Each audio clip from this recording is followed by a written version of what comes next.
this, I'm joined by Philp, who is Parliamentary Private Secretary in the Treasury. Brexit negotiations, the fifth round about to start.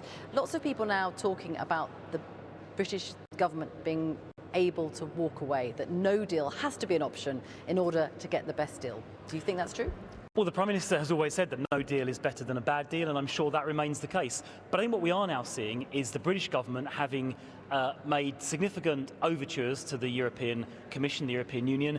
In the Florence speech, the Prime Minister was very clear that we were looking for a transition deal that's in their interest and ours, and that contributions might continue during that period. She's made incredibly generous offers on mutual recognition of citizens' rights and in a whole range of other areas. And I think the ball is now in the European Union's court to respond positively to that and move on to trade talks.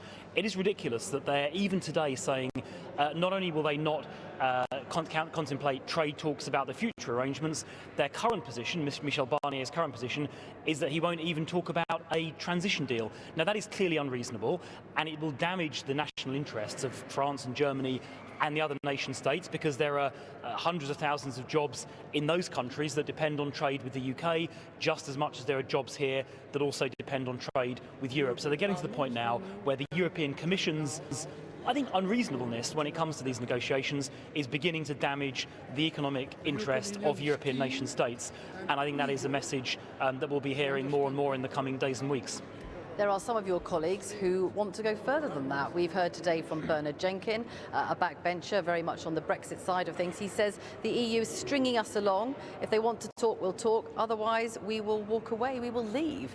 Is Britain ready to leave, though? There are many people who say we're just not prepared for that. Well, I think it's the government's objective, quite rightly, to find a strong and close and special relationship with the European Union after we leave that includes a really good free trade deal. That's in their interests and it's in our interests, because they, after all, send more goods and services to us than the other way around. We're the biggest export market for German cars. We're the second biggest export market for French wine. So, look, a no-deal situation is bad for everybody, bad for the Europeans as well as bad for us. So we certainly want to avoid that.